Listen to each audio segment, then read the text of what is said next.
ஓம் சாந்தி.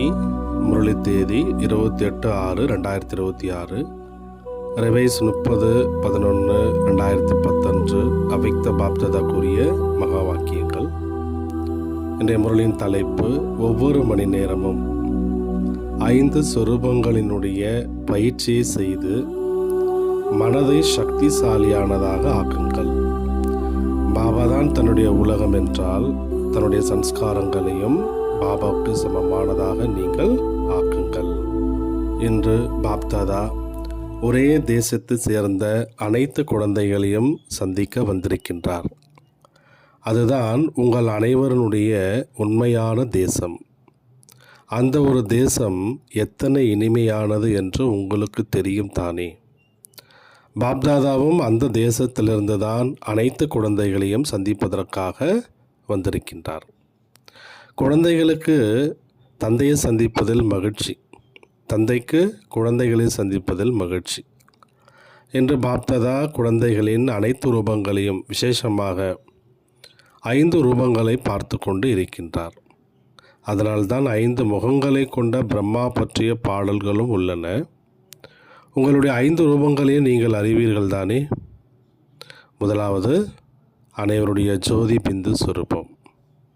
அது உங்கள் முன்னே வந்துவிட்டது. எத்தனை பிரகாசிக்கக்கூடிய அன்பான ரூபம் அது. இரண்டாவது தேவதாஸ் ரூபம். அந்த ரூபமும் கூட எத்தனை அன்பானது மற்றும் தனித்துவமானது. மூன்றாவது மத்தியத்தினுடைய பூஜைக்குரிய ரூபம்.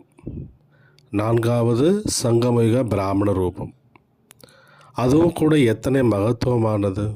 ஐந்தாவது பரிஸ்தா ரூபம். இந்த 5 ரூபங்களும் எத்தனை இனிமையானவை. இன்று பாப்தாதா மனதை ஏக்ரஸ் நிலைக்கு கொண்டு வரக்கூடிய பயிற்சியை கற்பித்து கொண்டு இருக்கிறார். மனதை ஒரே சீரான நிலையில் வைத்து கொள்வதற்கான பயிற்சியை பாப்தாதா கற்பித்து கொண்டிருக்கின்றார். நாள் முழுவதும் இந்த 5 ரூபங்களினுடைய பயிற்சியை செய்யுங்கள். மேலும் அனுபவம் செய்யுங்கள். எந்த ரூபத்தை நினைக்கின்றீர்களோ அதை மனதில் அனுபவம் செய்யுங்கள். எப்படி ஜோதி பிந்து என்று சொன்ன உடனேயே அந்த பிரகாசமான ரூபம் முன்னே வந்து விடுகின்றதோ, அப்படி இந்த 5 ரூபங்களையும் முன்னே கொண்டு வாருங்கள். மேலும் அந்த ரூபத்தை அனுபவம் செய்யுங்கள். ஒவ்வொரு மணி நேரமும் 5 வினாடிகள் இந்த பயிற்சியில் ஈடுபடுங்கள். 5 வினாடிகள் இல்லை என்றால் 5 நிமிடங்கள் செலவிடுங்கள். ஒவ்வொரு ரூபத்தையும் முன்னே கொண்டு வாங்கண்டார் பாபா. 5 நிமிடமாவது நீங்கள் இதற்காக நீங்கள் செலவிடுகின்றார் பாபா. 5 நிமிடங்கள் இல்லை அப்படின்னா 5 வினாடியிலையாவது இந்த பயிற்சியில் நீங்கள் ஈடுபடுங்க.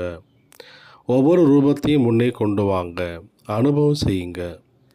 மனதை இந்த ஆன்மீக பயிற்சியில் பிஸியாக வைத்திருங்கள். அப்பொழுது மனம் பயிற்சியின் மூலமாக சதா சரியானதாக இருக்கும். எப்படி உடலுக்கான உடற்பயிற்சி உடலை ஆரோக்கியமாக வைக்கின்றதோ, அப்படி இந்த பயிற்சி மனதை சக்திசாலியானதாக வைக்கும். ஒரு வினாடி கூட மனதிற்குள் அந்த ரூபத்தை கொண்டு வாருங்கள். இது உங்களுக்கு கடினமாக இருக்காதுன்றார். ஏன்னா இந்த பயிற்சியை நீங்கள் பல முறை செய்திருக்கின்றீர்கள், ஒவ்வொரு கல்பத்திலும் செய்திருக்கின்றீர்கள். தனது சொந்த ரூபத்தை முன்னே கொண்டு வருவது கடினம் அல்லன்றார் பாபா. ஏன்னா இந்த 5 ரூபங்களும் நம்மளுடைய சொந்த ரூபங்கள், நம்முடைய உண்மையான ரூபங்கள். ஒவ்வொரு ரூபமும் முன்னால் வரும் பொழுதே அந்த ரூபத்தினுடைய சிறப்பு என்பது உங்களுக்கு அனுபவம் ஆகுண்டார் பாபா. உதாரணத்துக்கு இப்போ தேவதா ரூபம். இப்போ அந்த தேவதா ரூபத்தை முன்னாடி கொண்டு வரும்போது அந்த ரூபத்தினுடைய சிறப்பு என்பது நமக்கு அனுபவம் ஏற்படுண்டார். சில நேரங்களில் சில குழந்தைகள் தாங்கள் இந்த ரூபங்களை அனுபவிக்க விரும்புவதாகவும் ஆனால் மனம் வேறு பக்கம் சென்று விடுவதாகவும் கூறுகின்றார்கள். எந்த இடத்தில் எவ்வளோ நேரம் மனதை நிலைநிறுத்த விரும்புகின்றீர்களோ, எந்த இடத்துல எவ்வளோ நேரம் மனதை நிலைநிறுத்த விரும்புகின்றீர்களோ அதற்கு பதிலாக வீணான தேவையற்ற எண்ணங்களும் வந்துவிடுகின்றன. சில நேரம் மனதில் ஒருவித அஜாக்கிரதை உணர்வும் வந்துவிடுகிறது. எனவே பாப்தாதா ஒவ்வொரு மணி நேரமும் 5 வினாடிகள் அல்லது 5 நிமிடங்கள் இந்த பயிற்சியினுடைய அனுபவத்தை செய்விக்க விரும்புகின்றார். 5 நிமிடங்கள் ஒதுக்கி மனதை இந்த பக்கம் செலுத்துங்கள். இவ்வாறு செய்வது நன்றாக இருக்கின்றது தானே என்று பாபா கேள்வி கேட்கிறார். 5 வினாடிகள் செய்துவிட்டு பிறகு உங்கள் வேலையில் ஈடுபடுங்கள். ஏனென்றால் காரியம் என்பது செய்துதான் ஆக வேண்டும். காரியம் செய்யாமல் இருக்க முடியாது. எங்கே சேவை, உலக சேவை என அனைத்தையும் அனைவரும் செய்து கொண்டுதான் இருக்கின்றீர்கள், செய்யவும் வேண்டும். இந்த 5 நிமிட பயிற்சி செய்த பிறகு உங்கள் காரியங்களில் நீங்கள் ஈடுபடுங்கள். எல்லோராலும் நேரம் ஒதுக்க முடியும். அப்படியெனில் மீண்டும் மீண்டும் இந்த பயிற்சியை நீங்கள் செய்யுங்க. அப்பொழுது காரியம் செய்தாலும் கூட இந்த நஷா இருக்கும். ஏன்னா பாபாவினுடைய மந்திரம் கூட என்ன, மன் மனாபவ என்பதாகும். மனதின் இந்த அனுபவம் மாயை வெல்வதற்கு ஒரு கருவியாக அமையும். ஏன்னா காலம் செல்ல செல்ல ஒரு வினாடியில் முற்றுப்புள்ளி வைக்க வேண்டியிருக்கும் என்று பாப்தாதா கூறியிருக்கின்றார். எனவே இந்த பயிற்சி செய்வதன் மூலம் மனாபவ நிலை ஏற்பட உதவி கிடைக்கும். ஏன்னா பாப்தாதா பார்த்தாரு, நீங்கள் சொற்பொழிவு ஆற்றும் பொழுதோ அல்லது யாருக்காவது செய்தியை சொல்லும் பொழுதோ என்ன சொல்கின்றீர்கள், நாங்கள் உலகை மாற்றக்கூடியவர்கள் என்று. எனவே உலகை மாற்ற வேண்டும் என்றால் முதலில் உங்கள் மனதை எந்த நேரத்தில் எந்த எண்ணத்தை உருவாக்க வேண்டும் என்று நினைக்கின்றீர்களோ அதே எண்ணத்தை உருவாக்கக்கூடிய அளவிற்கு சக்தி வாய்ந்ததாக நீங்கள் ஆக்குங்கள். ஒரு வினாடியில் கட்டளையிடுங்க. எப்படி இந்த உடலின் கர்மேந்திரியங்களுக்கு கட்டளையிடுகின்றீர்கள், இப்போ கையை மேலே தூக்க வேண்டும் அல்லது கீழே இறக்க வேண்டும் என்றால் அது கட்டுப்படுகின்றது தானே. அப்படி மனதை வீணான மற்றும் தேவையற்ற எண்ணங்களிலிருந்து தப்பிக்க வையுங்கள். நீங்கள் மனதின் எஜமானர்கள், என்னுடைய மனம் என்று சொல்கின்றீர்கள் தானே. என்னுடைய மனம் என்றால் அது கட்டளைக்கு கட்டுப்பட்டு இருக்க வேண்டும். அதற்காகத்தான் இந்த மனதிற்கான பயிற்சி கூறப்பட்டதுன்றார் பாபா. மனதிற்கான பயிற்சி பாபா என்ன சொன்னார், 5 ரூபங்களில் நிலைத்திருக்கக்கூடிய அந்த பயிற்சி. ஒவ்வொரு குழந்தையும் தான் மனதை வென்று உலக வெல்ல வேண்டும் என்று விரும்புவதை பாப்தாதா பார்த்தார். எனவே வரக்கூடிய சமயத்திற்கு முன்னரே மனதை எங்கே விருப்பமோ அங்கே சகஜமாக நிலைப்பெற செய்வதற்கு இந்த பயிற்சி செய்யுங்க. ஒவ்வொரு குழந்தையும் தன்னுடைய எண்ணத்திற்கு ஏற்ப மனம், புத்தி, சமஸ்காரங்கள் அனைத்தும் தன்னுடைய கட்டளைக்கு கீழ்ப்படிந்தும் இருக்கும் அளவிற்கு சக்திசாலியானதாக ஆக்க வேண்டும் என்று பாப்தாதா விரும்புகின்றார். யாருக்கு இந்த பயிற்சி இருக்கின்றதோ அவர்கள் நிச்சயமாக உலகை வென்றவர்களாக ஆகுவார்கள். பாப்தாதாவிடமும் குடும்பத்திடமும் அனைவருக்கும் அன்பு இருக்கின்றது. குழந்தைகளுக்கு தந்தை மீது இருக்கும் அன்பை விட தந்தைக்கு குழந்தைகள் மீது இருக்கக்கூடிய அன்பு அதிகமானதாக இருக்கின்றது. எனவே குழந்தைகள் புத்திசாலித்தனமாக ஒரு வேலையை நன்றாக செய்துள்ளீர்கள். அதாவது என்னுடைய பாபா என்று சொல்லி எனதாக, அதாவது பாபாவை தன்னுடையவராக நீங்கள் ஆக்கிவிட்டீர்கள். ஒவ்வொரு குழந்தையும் என்னுடைய பாபா என்று நிச்சயத்துடன் கூறுகின்றீர்கள். தந்தையும் என்னுடைய குழந்தை என்று கூறுகின்றார். இந்த எனது என்ற சொல் ஒரு அதிசயத்தை செய்துவிட்டது. என்னுடைய பாபா, அன்பான பாபா என்று சொல்லும் பொழுது இதயத்தில் எத்தனை உற்சாகம் ஏற்படுகிறது. பாபாவும் மீண்டும் மீண்டும் என்னுடைய குழந்தைகளே என்று கூறுகிறார். யாருக்கேனும் மாயையுடன் யுத்தம் நடக்கின்றது எனில் அதற்கான காரணம் அரை கல்பமாக மாயை நீங்கள் உங்களுடையதாக ஆக்கி கொண்டீர்கள் அல்லவா. அப்படி எனில் மாயைக்கும் உங்கள் மீது அன்பு இருக்கும் தானே. அதனால தான் அது அடிக்கடி வருவதற்கு முயற்சி செய்கின்றது என்றார்.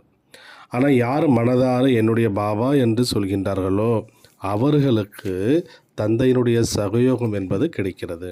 அவங்களுக்கு பாபாவினுடைய உதவி கிடைக்குது என்றார் பாபா. ஒரு முறை மனதார என்னுடைய பாபா என்று சொல்லும் பொழுது 1000 மடங்கு சக்திசாலியான சகயோகம் செய்வதற்கு பாபா கட்டுப்பட்டவராக ஆகுகின்றார். அனுபவம் இருக்கின்றது தானே. சரியான நேரத்தில் இந்த அனுபவத்தை மட்டும் நடைமுறையில் நீங்கள் கொண்டு வாங்க. பாப்தாதா குழந்தைகளுடைய ஒரு விஷயத்தை பார்த்து மனதிற்குள் புன்னகைக்கின்றார். அது எந்த விஷயம் தெரியுமா? அனைவரும் பாபா தான் என்னுடைய உலகம் என்று சொல்கின்றீர்கள், தந்தை தான் என்னுடைய உலகம் என்று சொல்கின்றீர்கள் தானே. நல்லது, தந்தை தான் உலகம், வேறு உலகம் எதுவும் இல்லை தானே. வேறு உலகம் கிடையாது, ஆனால் வேறு ஒன்று இருக்கின்றது. அது என்ன? அதுதான் சன்ஸ்கார் என்றார் பாபா. எப்பொழுது தந்தை தான் உலகம் இரண்டாவது எனக்கு எந்த ஒரு உலகமும் கிடையாது என்று இருக்கின்றீர்களோ, அப்போது சன்ஸ்காரம் என்பது எப்படி பிறப்பு எடுக்கின்றது?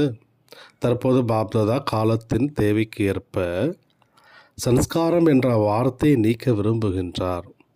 சன்ஸ்காரங்கள் ஒரு தடை ரூபமாக ஆக முடியாது என்று யார் கருதுகின்றீர்களோ, அவர்கள் உறுதியான சங்கல்பம் செய்து தீவிர முயற்சியின் மூலமாக இப்பொழுதே அதை முடிவுக்கு கொண்டு வர முடியும். செய்வோம், யோசிப்போம், பார்ப்போம் என்பது வேண்டாம், செய்தே ஆக வேண்டும் என்றிருக்க வேண்டும். வருவது சன்ஸ்காரத்தினுடைய வேலை, வருவது சன்ஸ்காரத்துடைய வேலை. மேலும் குழந்தைகளுடைய வேலை என்ன? அதை சமாப்தி செய்வது, முடிவுக்கு கொண்டு வருவது அப்படின்றார் பாபா. தைரியம் இருக்கின்றதா என்று பாபா கேள்வி கேட்குறாரு. நீங்கள் என்ன சங்கல்பம் செய்தீர்களோ அது நடந்து கொண்டு இருக்கின்றதா என்பதை நீங்கள் சோதனை பண்ணுங்க.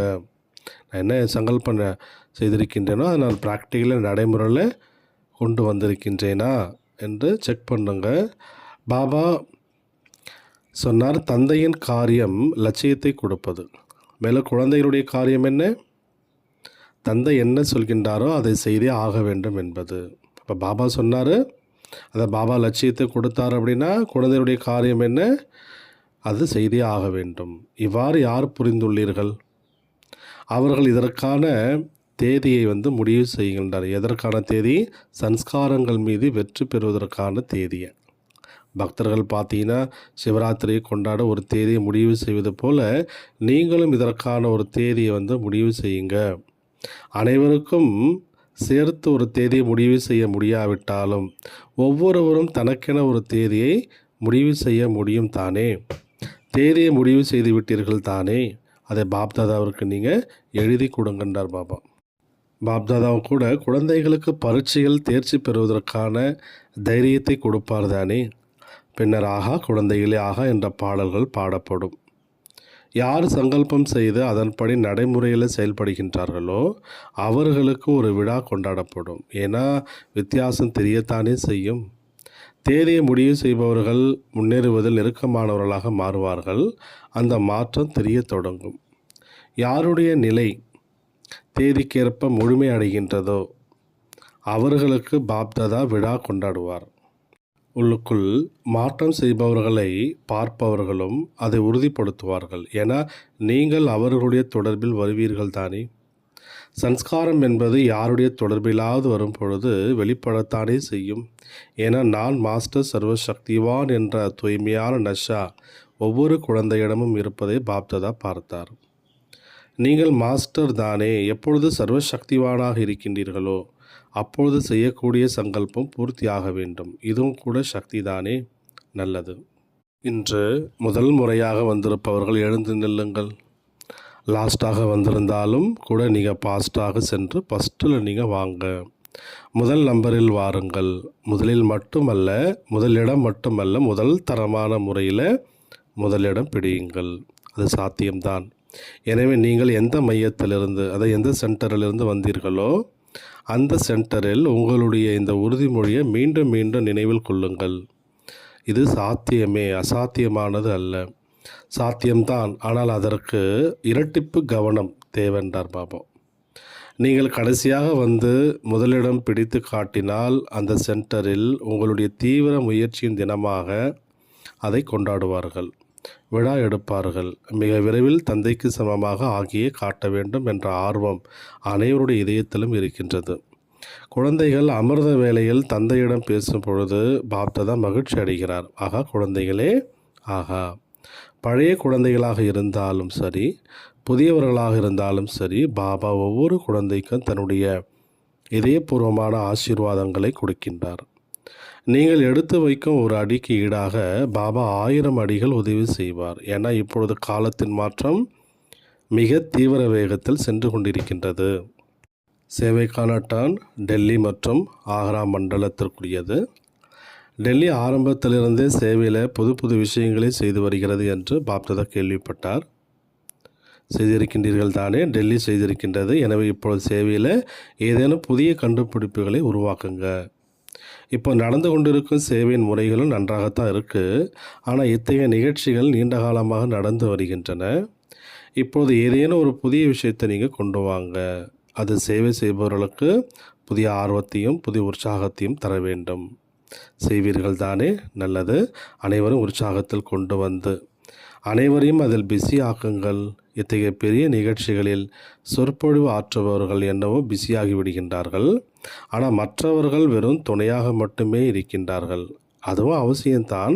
ஆனால் அப்படிப்பட்ட ஒரு சேவைக்கான கண்டுபிடிப்பை உருவாக்குங்க. அதான் அந்த சேவையில் தரம் வாய்ந்த ஒவ்வொரு ஆத்மாவும் தாங்களாகவே எதையாவது செய்து பிஸியாக இருக்க வேண்டும். ஏன்னா டெல்லியைத்தான் தலைநகராக ஆக்க வேண்டும். எனவே டெல்லி வாசிகள் அத்தகைய ஒரு புதிய கண்டுபிடிப்பை உருவாக்க வேண்டும். எந்த ஒரு மையமாக இருந்தாலும், அது சென்டராக இருந்தாலும், அது உள்நாட்டின் சென்டராகவோ அல்லது வெளிநாட்டின் சென்டராகவோ இருக்கலாம். அந்த மையமும் அதனுடன் தொடர்புடைய கிளை மையங்களும் 6 மாதங்கள் எந்த தடையும் இன்றி, அது எந்த விதமான நிர்விகனமும் இல்லாமல் இருந்து காட்ட வேண்டும். அந்த சென்டரில் எந்த ஒரு பிரச்சனையோ விக்னமோ எதுவுமே இருக்கக்கூடாது. எல்லா ஆத்மாக்களும் நிர்விகனமாக இருக்க ஆக வேண்டும். சென்டரும் நிர்விகனமாக இருந்து சேவை என்பது அங்கே நடைபெற வேண்டும். அதான் பாபா சொல்கிறார், 6 மாதங்கள் எந்த தடையும் இன்றி இருந்து காட்ட வேண்டும் என்று பாப்தாதா நீண்ட காலமாக சொல்லி வருகின்றார். எந்த தடையும் வராமல் நிர்விகனமாக இருக்க வேண்டும். இதில் எவர் முதலிடம் பெறுகிறாரோ அவரது நிர்விகன பவ தினத்தை கொண்டாடுவோம். இப்போது 6 மாதங்கள் என்று சொல்கிறோம். 6 மாதங்கள் பயிற்சி செய்தால் பின்னர் அது பழக்கமாக ஆகிவிடும். ஆனால் பரிசை பெறுவதற்காக 6 மாத கால அவகாசம் தருகின்றோம். அடுத்தது ஆக்ரா மண்டலத்தோட பாபா பேசுகிறாங்க. அரசாங்கத்தின் பட்டியலில் ஆக்ரா எப்படி புகழ் பெற்றதோ அதுபோல் ஆக்ராவாசிகள் ஏதேனும் ஒரு சேவையை கண்டறிந்து ஆல்மைட்டி கவர்மெண்ட், இறைவனுடைய அரசாங்கம் முன்னிலையிலும் புகழ் பெற வேண்டும். எப்படி அந்த கவர்மெண்ட்டில் ஆக்ரா எப்படி புகழ் பெற்றிருக்கோ அதே போல் ஈஸ்வரிய கவர்மெண்ட் முன்னிலையில் கூட புகழ் பெற வேண்டும் அப்படின்றார் பாபா. எந்த மண்டலமும் செய்யாத ஒரு புதிய கண்டுபிடிப்பை ஆக்ரா உருவாக்க வேண்டும். ஏன்னா ஆக்ரா அனைவரும் பார்ப்பதற்கு தகுதி பெற்ற இடம். அரசாங்கத்திற்கு தாஜ் இருப்பது போல நீங்களும் ஏதேனும் விசேஷமாக செய்யுங்கள். இதை பற்றி சிந்தியுங்கள். அமிர்த வேளையில் அமர்ந்து யோசித்தால் ஏதேனும் ஒரு தூண்டுதல் கிடைக்கும்.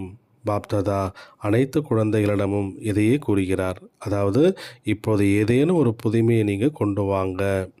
எந்த சேவை நடந்து கொண்டிருக்கிறதோ அவை காலத்திற்கு ஏற்ப புதுமையாகத்தான் இருக்கின்றன. ஆனால் இப்போது புதிய கண்டுபிடிப்பை செய்யுங்க. எந்த மண்டலமாக இருந்தாலும் புதியதை கண்டறியுங்கள். மற்றபடி ஒவ்வொரு குழந்தையும் தந்தை காண்பானவர்கள், காணாமல் போய் கண்டெடுக்கப்பட்டவர்கள்.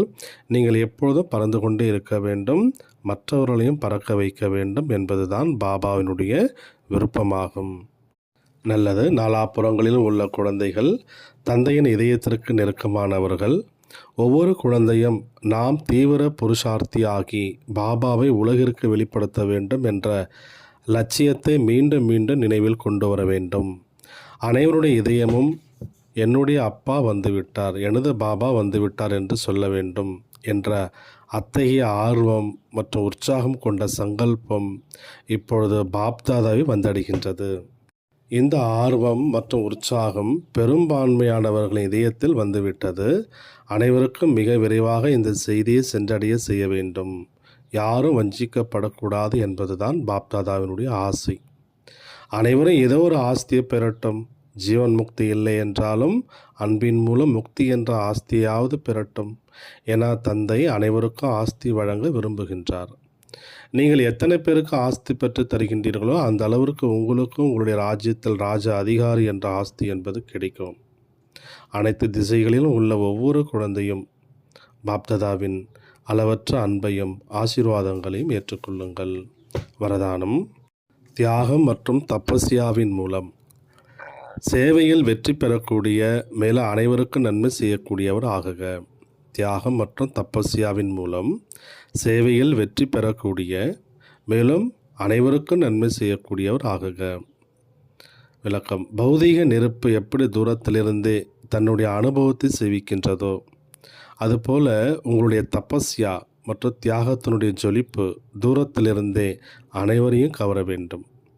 சேவாதாரியுடன் சேர்த்து தியாகியாகவும் தபஸ்வி மூர்த்தியாகவும் மாறும் பொழுதுதான் சேவையினுடைய உடனடி பலன் வெளிப்படையாக தெரிகின்றார். அதனால் சேவாதாரியுடன் சேர்த்து தியாகியாக தபஸ்வி மூர்த்தியாக மாறும் பொழுதுதான் சேவையினுடைய உடனடி பலன் என்பது வெளிப்படையாக தெரியும். தியாகி என்றால் எந்த ஒரு பழைய சங்கல்பமோ அல்லது சன்ஸ்காரமோ தெரியக்கூடாது. தபஸ்வினா என்ன அர்த்தம்? புத்தியினுடைய நினைவு அல்லது பார்வையில் ஆத்மீக ரூபத்தை தவிர வேறு எதுவும் தெரியக்கூடாது. எந்த எண்ணம் எழுந்தாலும் அதில் ஒவ்வொரு ஆத்மாவிற்கும் நன்மை அடங்கியிருக்கும் பொழுதுதான் அனைவருக்கும் நலன் செய்யக்கூடியவர் என்று சொல்ல முடிகின்றார். அப்போ தான் எல்லோருக்கும் நன்மை செய்யக்கூடியவர் என்று சொல்ல முடியும். ஸ்லோகன்: உடல் உணர்வை கடந்து செல்ல உருவத்தை பார்க்காமல், அதாவது உடலை பார்க்காமல் சைத்தன்யத்தையும் அது ஆத்மாவையும் அதனுடைய சரித்திரத்தையும் அதனுடைய உண்மையான குணம் என்ன அந்த குணத்தையும் பாருங்கன்றார் பாபா.